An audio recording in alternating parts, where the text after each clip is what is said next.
So I do think patients who are using the portal do get a better experience because they can have more interaction with their provider remotely, as well as when they're in the office. They can see blood test results, they can see messages that we write, they can schedule appointments online and have a lot of that access at their fingertips.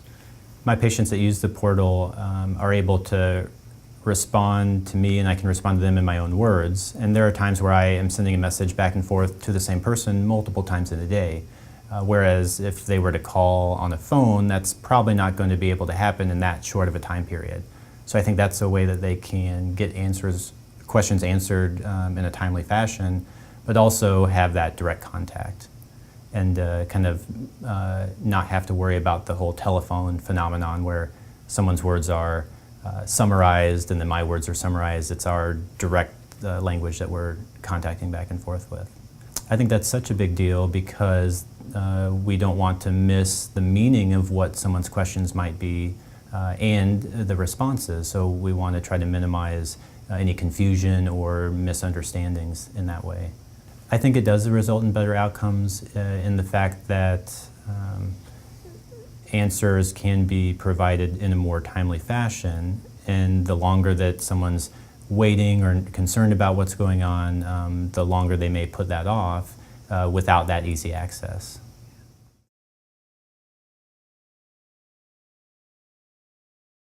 You know, there's times when you need to call a nurse. I get that, you know, where you really need a human contact. But there's a lot of times when you really don't necessarily need to talk to a nurse. You just need a refill.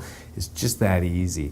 Or you just need to make an appointment. It's just that easy. And so we would encourage people to try to gain confidence in using the portal more. Once you've done it once, you'll find it's effective. Again, the biggest thing is the stakes are high sometimes at that moment. So we want to coach you through that so that when you do need that refill, very importantly, you have confidence it will work. You know, if we can convince 15% of our patients to just start using the portal on very simple, basic things that really don't need a nurse, that's going to make my nurses have another hour a day. And so that's going to give them time to be more patient with people who do need to talk with a nurse and more compassionate and patient for it.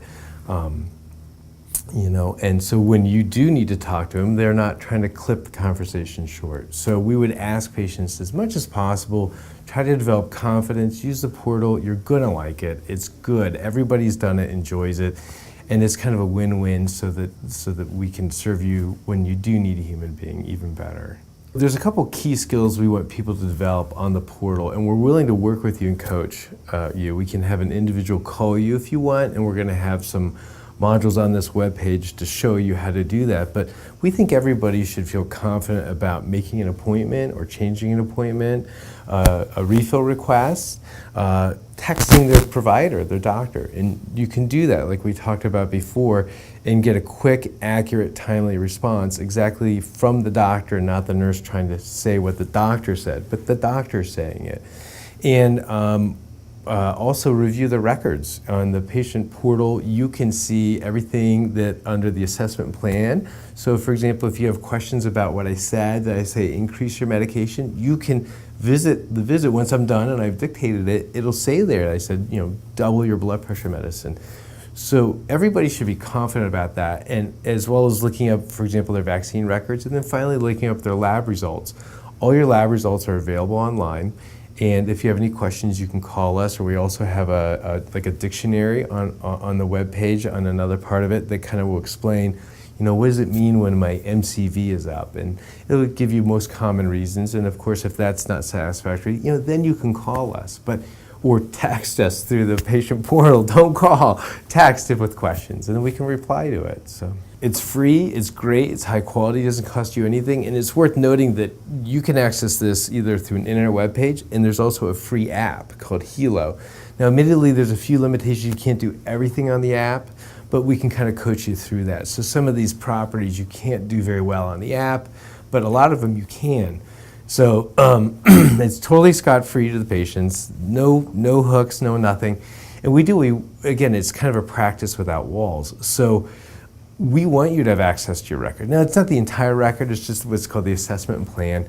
Because goodness help us if people start saying, or looking under, or, I didn't quite say it that way, or I didn't mean that. So we try to avoid that like kind of nitpicking, but you do definitely have a right to know, what your diagnosis is and what the therapeutic plan was. And if you have any doubt, you can look at it.